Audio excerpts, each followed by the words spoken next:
Bro ரெஸ்லிங்கில் மிகப்பெரிய ப்ரொமோஷனாக அது WWE தான். உலகத்தில் நம்பர் 1 ப்ரொமோஷனாக அது WWE தான். அப்படின்னு WWEக்கு பாஸ்ட் இயர்ஸில் நிறைய காம்படிஷன் இருந்தது. அதில் முக்கியமாக NWA, WCW, TNAன்னு பாஸ்ட் இயர்ஸில் WWEக்கு காம்படிஷன் இருந்துட்டு வந்தது. இவங்கெல்லாம் பண்ண சின்ன சின்ன தப்பால தான் WWEக்கு இவங்கள ஈடு கொடுக்க முடியாமல் பிஸ்னஸை விட்டு வெளியே போயிட்டாங்க. குறிப்பாக 1990ஸ்ல WCW WWE விட பெட்டராக இருந்தாங்க. WWE WCW ரேட்டிங்கில் பொழந்துட்டு இருந்தாங்க.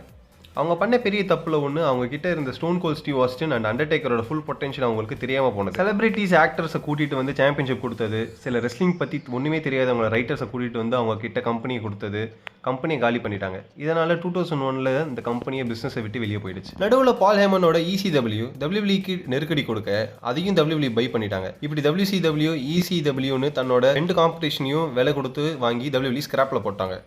அதுக்கப்புறம் TNA. என்னதான் TNAல Hulk Hogan, Kurt Angle, Jeff Hardy, ஸ்டிங்குன்னு அப்பப்போ பெரிய தலைகள் வந்துட்டு போனாலும் அவங்களால WWE சமாளிக்க முடியல. என்னதான் New Japan Pro Wrestling, Ring of ஆனர்னு சில ப்ரொமோஷன் இருந்தாலும் அவங்களால WWE அளவுக்கு USAல ஃபேம் வாங்க முடியல. 2016ல கோடி ரோட்ஸ் WWE விட்டு வெளியே வந்ததுக்கப்புறம் இண்டிபெண்டா ரெஸ்லிங் பண்ணிட்டு இருக்கும்போது கென்னி ஒமேகா, யங் பக்ஸோட ஃப்ரெண்ட்ஷிப் கிடைக்குது. இவங்க எல்லாரும் NJPWக்கு ரெஸ்லிங் பண்ணிட்டு இருந்த சமயம் 2017 கிறிஸ் ஜெரிகோ WWE விட்டு வெளியே வரும். 2018 ஜனவரியில் நியூ ஜப்பானோட ரெஸ்ல் கிங்டம் 12 நடந்த Kenny omega vs Chris Jericho match தான் AEW தொடங்குறதுக்கு ஒரு முக்கியமான காரணம். அந்த மேட்சை பார்க்க அட்டன் பண்ண வந்த Fulham football club owner Tony Khan ஒரு தீவிரமான ரெஸ்லிங் ஃபேன். குறிப்பாக சொல்லணும்னா டோனி கான் ஒரு ECW ஃபேன் பாய். அவருக்கு ஏற்கனவே Cody Rhodes, Kenny Omega, Young Bucks கூட பழக்கம் இருந்துட்டு வந்தது. போக போக இவங்களுக்கு கிடைச்ச சப்போர்ட்டை வச்சு 2018ல் ROHல ஆல் இன்னு ஒரு பேப்பர் வியூ நடத்துகிறாங்க. அது 10,000 டிக்கெட்ஸ் கூட செல் பண்ணாதுன்னு நிறைய பேர் கிண்டல் பண்ண அந்த பேப்பர் வியூ 11,000 டிக்கெட் செல் பண்ணி சக்ஸஸ்ஃபுல் ஆச்சு. நிறைய ப்ரமோஷனோட ரெஸ்லர்ஸ் அந்த பேப்பர் வியூவில் அப்பியர் ஆனாங்க.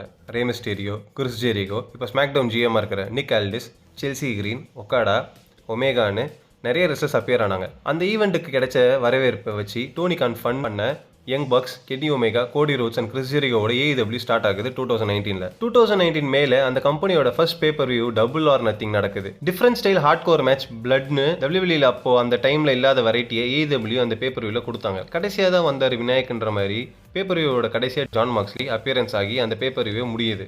அந்த பேப்பர் வியூக்கு கிடைச்ச சக்ஸஸால் அடுத்தடுத்து சக்ஸஸ்ஃபுல் பேப்பர் வியூ அனௌன்ஸ் பண்ணி வார்னர் ப்ரோஸோட TNTயோட TVDயில் சைன் பண்ணுறாங்க. 2001ல் போன WCWக்கு அப்புறம் TNT திரும்ப ரெஸ்லிங்கை அவங்க சேனலில் டெலிகாஸ்ட் பண்ணுறாங்க. 2001க்கு அப்புறம் எந்த கம்பெனியும் WWEக்கு எகெயின்ஸ்டாக இவ்வளோ சக்ஸஸ்ஃபுல் காட்டல. முக்கியமாக நேஷனல் TV டீலும் வாங்கினது இல்லை. அடுத்தடுத்து பெரிய பெரிய சூப்பர் ஸ்டார்ஸ் உள்ளே வராங்க. ஸ்டிங், கிறிஸ்டியன், CM பங்க்னு AEWக்கு வர ஆசைப்பட்டு வந்தாங்க. என்னதான் CM பங்க் AEWனால பல பிரச்சனைகள் இருந்தாலும் அவர் திரும்ப ரெஸ்லிங்க்கு கொண்டு வர முக்கியமான காரணம் AEW தான். பல வெற்றிகள், சில சருகுகள்லையும் AEW இன்னைக்கு சக்ஸஸ்ஃபுல்லாக தான் ரன் ஆகிட்டு இருக்கு. ஏஜ், டேனியல்சன், சமோஜோன்னு பல முக்கியமான ரெஸ்லர்ஸ் அங்கே ரெஸ்ல் பண்ணிட்டு தான் இருக்காங்க. WCWக்கு அப்புறம் WWEக்கு எகெயின்ஸ்டாக சக்ஸஸ்ஃபுல்லாக ரன் ஆகிட்டு இருக்க AEWயால தான் இன்னைக்கு WWE ப்ராடக்ட்ஸும் நல்லா ஆகியிருக்கு. WWE ஃபேன்ஸ் கூட இப்போ நிறைய பேர் WWE முன்ன விட நல்லா இருக்குப்பா சொல்ல முக்கியமான காரணம் AEWயோட காம்படிஷன் தான் ப்ராடக்ட்டை பெட்டராக்கும். அது மட்டும் இல்லாமல் ஒரு கம்பெனியில் எத்தனை ரெஸ்லர்ஸ்க்கு தான் வேலை கிடைக்கும்? இப்படி 3 to 4 பெரிய கம்பெனி இருக்கிறனால தான் ரெஸ்லர்ஸும் நல்லா இருக்கிறாங்க, ரெஸ்லிங் ஃபேன்ஸ் நமக்கும் நல்ல ரெஸ்லிங் கிடைக்கும். AEW இன்றைக்கும் சக்ஸஸ்ஃபுல்லாக ரன் ஆகிட்டு தான் இருக்குது. அவங்க போன இயர் கூட லண்டனில் ஆல் இன் பேப்பர் வியூவில் 80,000 டிக்கெட் செல் பண்ணியிருந்திருக்காங்க. இந்த இயரும் ஆல்ரெடி 40,000 டிக்கெட் செல் பண்ணிட்டாங்க. இந்தியாவில் யூரோ ஸ்போர்ட்ஸில் டெலிகாஸ்ட் பண்ணுறாங்க AEW ஷோஸை. அந்த கம்பெனியோட ஒரே மைனஸ் பாயிண்ட் என்னன்னா WWE அவங்க அடிக்கடி ரெஃபரன்ஸ் பண்ணுறது தான். அதை மாற்றணும் AEW. அவங்க ஸ்டோரிஸ் அதிகமாக சொல்லலை. ஸ்டோரியை விட ரெஸ்லிங் அதிகமாக இருக்குது. ரெஸ்லிங்கும் முக்கியம் தான். ஸ்டோரியை விட உங்களுக்கு பேங்கர் மேட்சஸ் பார்க்கணுன்னா நீங்கள் AEW ட்ரை பண்ணலாம். இல்லை எனக்கு ஸ்டோரி நிறைய வேணும்னா WWE பார்க்கலாம். ஆப்ஷன் இருந்தால் நல்ல தானே. அவ்வளோதான் கைஸ், இதோட இந்த வீடியோ முடிச்சுக்கிறேன். இந்த வீடியோ பிடிச்சிருந்தா லைக் பண்ணுங்கள், ஷேர் பண்ணுங்கள், கமெண்ட் பண்ணுங்கள். அப்படியே ரெஸ்லிங் வாத்தியை சப்ஸ்கிரைப் பண்ணிக்கோங்க. அன்டில் தென் வாத்தி சைனிங் ஆஃப்.